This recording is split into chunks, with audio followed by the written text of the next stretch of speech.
The Welsh Government made what to many felt like a pretty radical announcement today. It's scrapping all major road building projects, one approach to reducing carbon emissions and meeting climate goals. Politicians in Oxford are attempting another, restricting the number of times some vehicles can drive through the city each year while still allowing unlimited access via the city's ring road.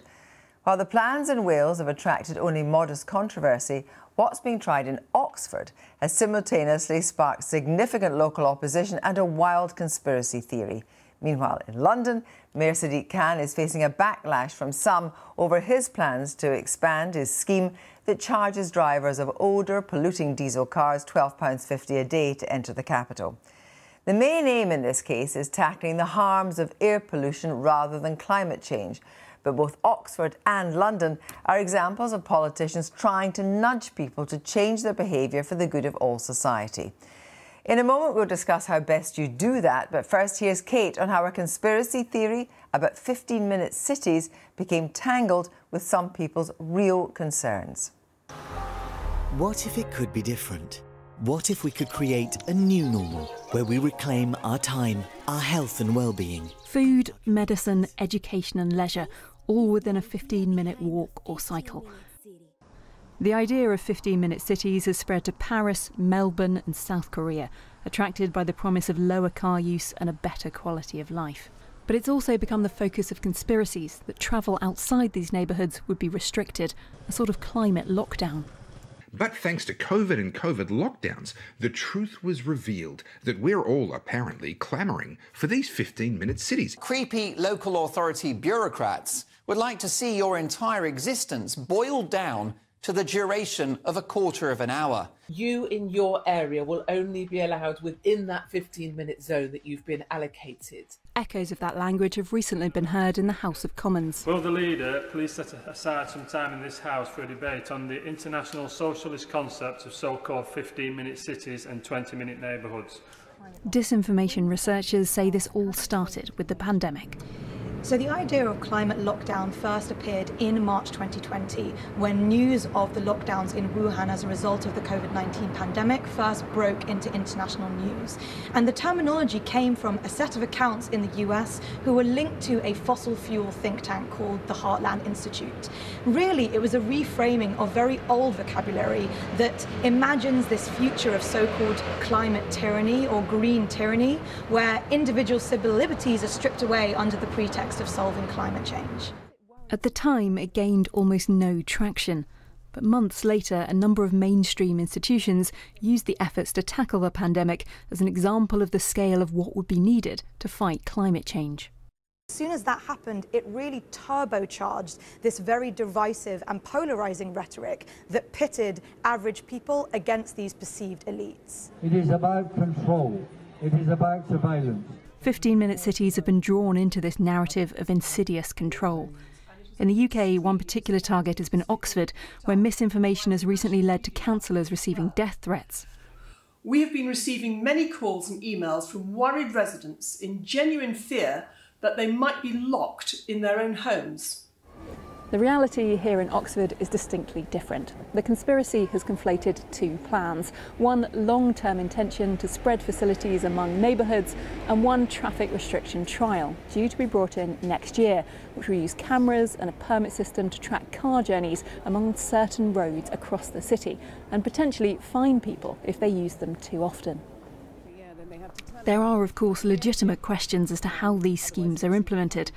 This is a traffic filter and there will be 6 more of these rolled out around the city. Businesses, for example, reliant on drive-through trade. It's very much a message to visitors and shoppers, people visiting our hotels and restaurants, that Oxford is not accessible and you have to stay out of Oxford.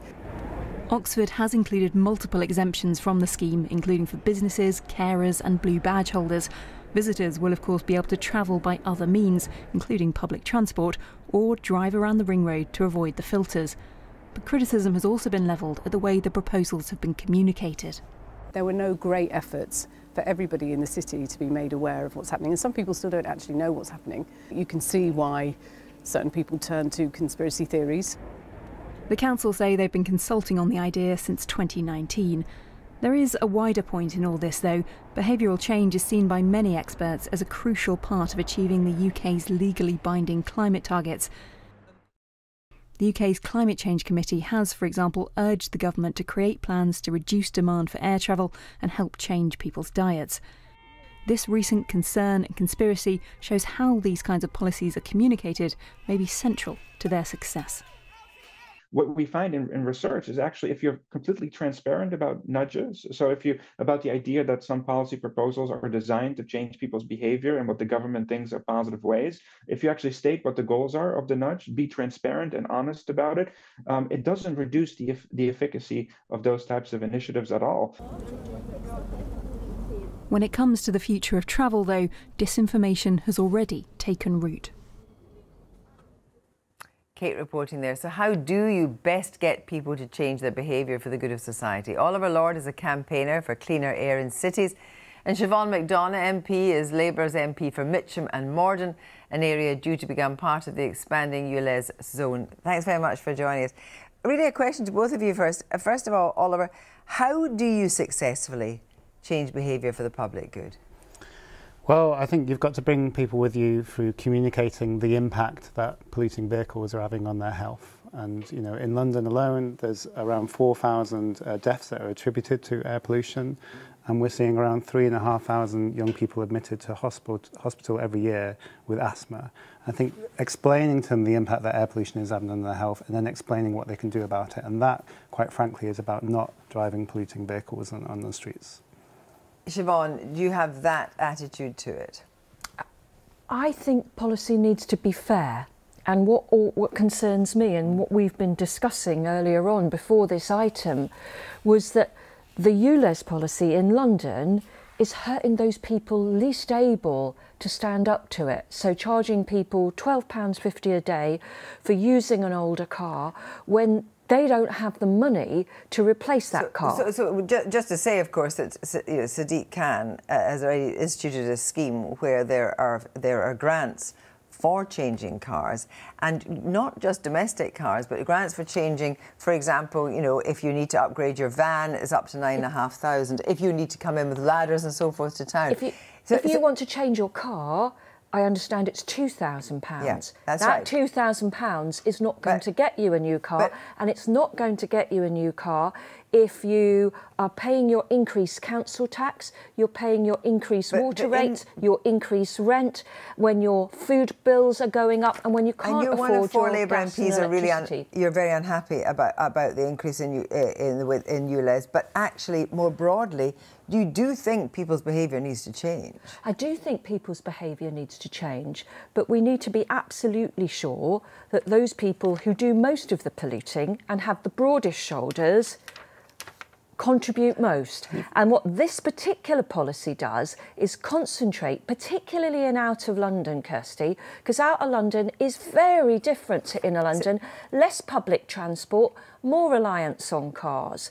So we need to be sure that we need to be fair to people. But do you think the plans for far expanded public transport should have been in place before we got to this stage? I mean, ideally, that's kind of what happened with the congestion charge when that first came in. They expanded the bus services, but I know the mayor's put on the table to expand the bus services. It's not just about London, of course, this is about other areas as well. Yeah, of course, and the same is applied elsewhere, I think in Birmingham and Sheffield. But, you know, at the minute, we're having this infighting at the minute about how do we get people to change their behaviour when our public services are crumbling. You know, today I helped to sign a letter to the Chancellor kind of saying, actually, train fares have gone up 35% in the past 10 years. Bus fares have gone up 65%. Yeah. But people, I mean, it would be fair to say that people who find these schemes easiest to comply with are actually the most advantaged in society who have lots of options. Absolutely. And that's just not fair or right. And it's coming in, for ULEZ, it's coming in the summer. But we were actually also talking about it's the people who are least well off in society, even those who can't even afford a car, those people that walk, those people that take the bus in the city every day, who are most affected by air pollution. You know, if you're from a deprived community, you're 6 or 7 times more likely to have a lung condition from air pollution. If you do anything to do with driving, if you do anything, for example, petrol, diesel,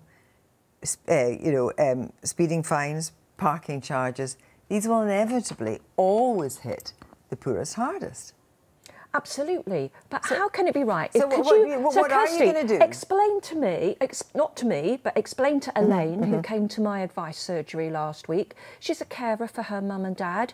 She owns a small car. She lives on carer's allowance, and the EULAs will be approximately the same as the amount of income she has coming every week. She takes her mum and dad to hospital. She takes her mum and dad to the GP. Is it right or fair that she should be penalised?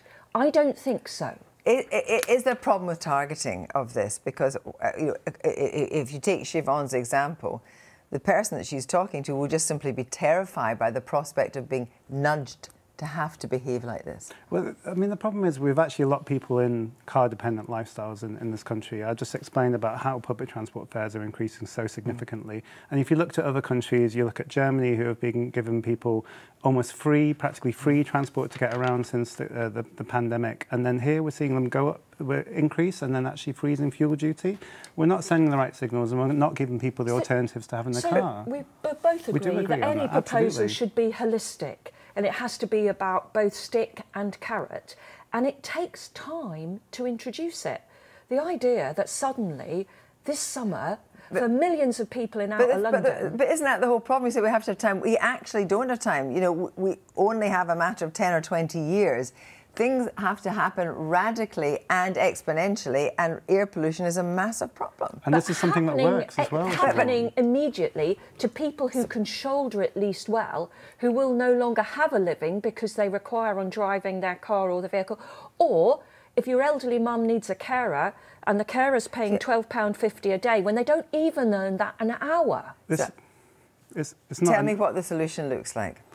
For me, it's about cheaper public transport. I think it's about us uniting together. Is it a free park and rides from outside cities for every single city? That would be ideal. But I mean, the start we can make is actually just reducing the cost of trains, buses, giving people the alternatives, giving people a proper scrappage scheme. If you look at America, they got billions out of Volkswagen when the Dieselgate scandal hit, and they got nothing in the UK. Don't you need to have this kind of almost like feeling of urgency to get this going, and then solutions will also come?